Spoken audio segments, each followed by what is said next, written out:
हार करना बैठ तू है राही, कुछ जत्न कर, भाग्य की खोपड़ी में छेद कर, कर्म की रेखाएं खींच कर अपनी जीत को सुनिश्चित कर। नमस्कार, सभी का हार्दिक स्वागत है। आज हम जानेंगे सूर्यकांत त्रिपाठी निराला जी के बारे में। सूर्यकांत त्रिपाठी जी का जो एक पाठ है, आरोह कक्षा 12 भाग 2 का काव्यखंड, जो सीबीएसई बोर्ड में एनसीईआरटी की बुक है, उसका चैप्टर 6 है, जो बादल राग उनकी कविता है, उसको हम समझेंगे। इस कविता को समझने से पहले हम सूर्यकांत त्रिपाठी निराला जी के बारे में जानते हैं। निराला जी का जन्म 1899 ईस्वी में महिषादल, बंगाल में हुआ। इनका उपनाम निराला था। इनका वास्तविक नाम सूर्यकांत त्रिपाठी और निराला इनकी उपाधि थी। भाषा हिंदी। आंदोलन छायावाद व प्रगतिवाद आंदोलन से जुड़े रहे। ये छायावादी आंदोलन से भी जुड़े रहे और प्रगतिशील आंदोलन से भी ये जुड़े रहे। पेशा कवि व लेखक दोनों हैं, ऑलराउंडर थे। पिता इनके पंडित राम सहाय तिवारी जी थे, जो सिपाही थे, पुलिस में थे, और शिक्षा 10वीं तक ही हो पाई इनकी। पत्नी मनोहरा देवी थी। इन्होंने जो प्रवर्तक थे, इन्होंने मुक्तक छंद की रचनाएं लिखी। मुक्तक छंद के प्रवर्तक माने जाते हैं। काल आधुनिक काल है और छायावादी कवि हैं ये, छायावादी।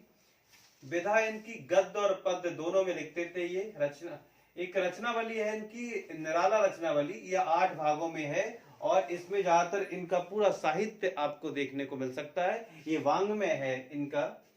और काव्य संग्रह इनके अनामिका 1923, परिमल 1930, गीतिका 1936, बेला 1946, नयपत्य 1946 में ही आई थी, अणमा 1943 में आई थी, तुलसीदास 1939, कुकुरमुत्ता 1942 में, सरोज स्मृति, राम की शक्ति पूजा, रानी और कहानी, ये इनकी कविताएं हैं। ये संग्रह नहीं है। संग्रह अनामिका से लेकर और कुकुरमुत्ता तक।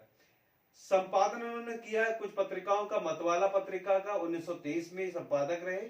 समन्वय जो पत्रिका थी 1922 और 23 में इससे संपादन किया इन्होंने। इनके उपन्यास हैं।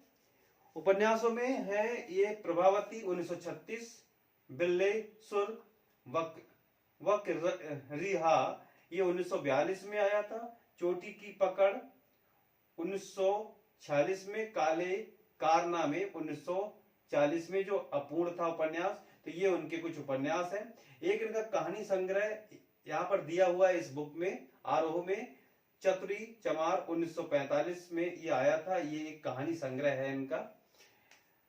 अब यहाँ देखिए, जो इस किताब में जो चैप्टर 6 है, उसमें जो कविता है बादल राग।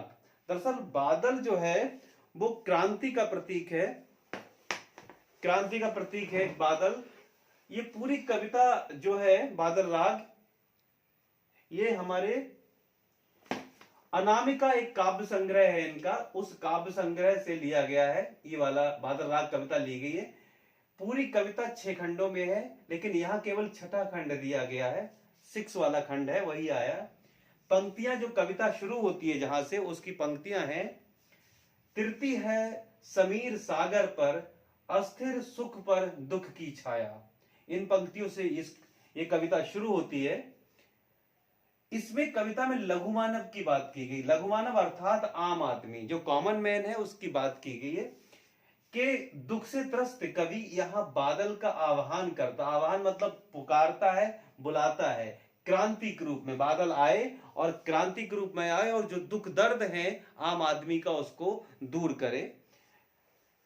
किसान मजदूर की आकांक्षाएं बादल को नवनिर्माण के राग के रूप में पुकार रही हैं। जो आकांक्षाएं हैं आम आदमी की, किसान मजदूर की, जब बादल आएगा तो जो धरती, जो फसल सूख चुकी है, धरा वो हरी भरी हो जाएगी और किसान फिर से संपन्न हो जाएगा। तो बादल एक क्रांति का प्रतीक भी है और संपन्नता, खुशहाली का भी प्रतीक है यहाँ पर निराला ने। और निराला ने बादल जो विषय है उसको बहुत ही ज्यादा अच्छे तरीके से उसको अपनी कविता के रूप में प्रस्तुत किया है। यहाँ कवि लघु मानव की खुशहाली का राग जो है, यह कवि लघु मानव की खुशहाली का राग बन गई है ये कविता।